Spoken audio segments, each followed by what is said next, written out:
the life of the Prophet ﷺ, we need to try to be very practical in this. And I want to take an approach which is slightly different, to try to look at how Islam is inclusion.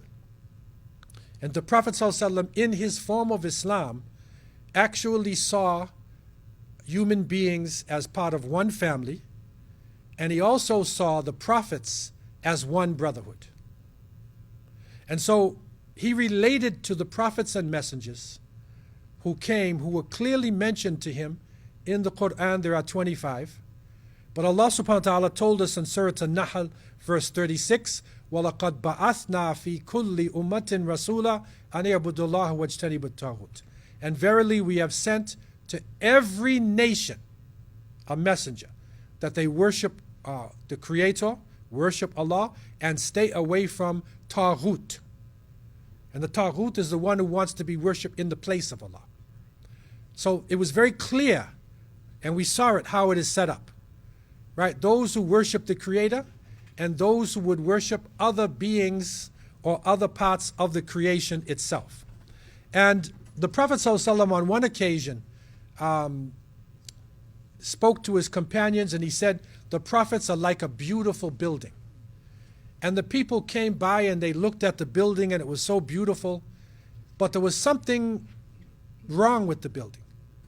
And that was that one lebina, one brick, was missing. Now imagine now you come and you see this beautiful building or this beautiful wall that's there, and then you see there's a missing brick. So you would focus on this brick, something's wrong. And then he said, I am that brick. And with me, the prophethood is sealed. So the beautiful building has been completed. So what he was saying to us is that he is not the whole building itself. That we are actually part of a community of people who have worshipped the Creator in all different societies. Recently, the Mi'kmaq people, Mi'kmaq Nation, who live, they are First Nations people who live in Newfoundland area. They were the first native people to meet the European explorers, Jacques Cartier and them, when they came in. They were the first ones to make contact. And recently, the Grand Council of the Mi'kmaq released information about their beliefs and their teachings. And they showed that their concept of God is Niskem. They use the word Niskem.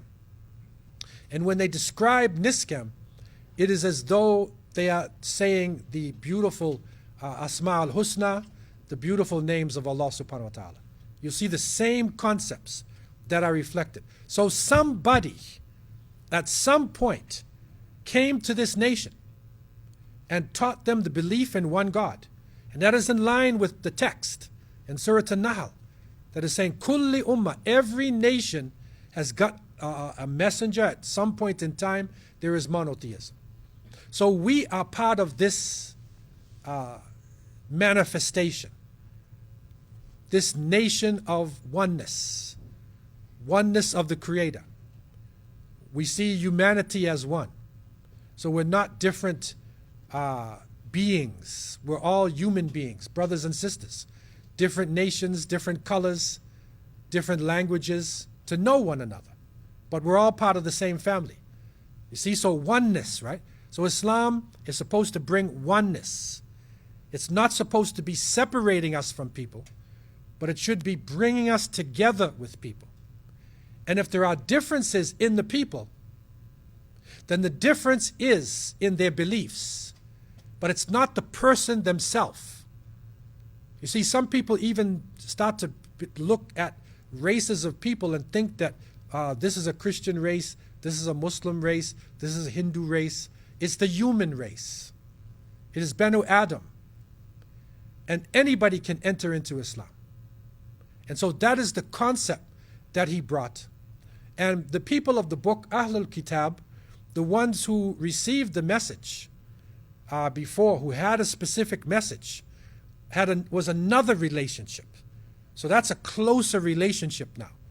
Even though there may be forms of disbelief that had crept into their understanding, but because the foundation is there, the foundation is there, then this concept of Ahlul Kitab was expressed.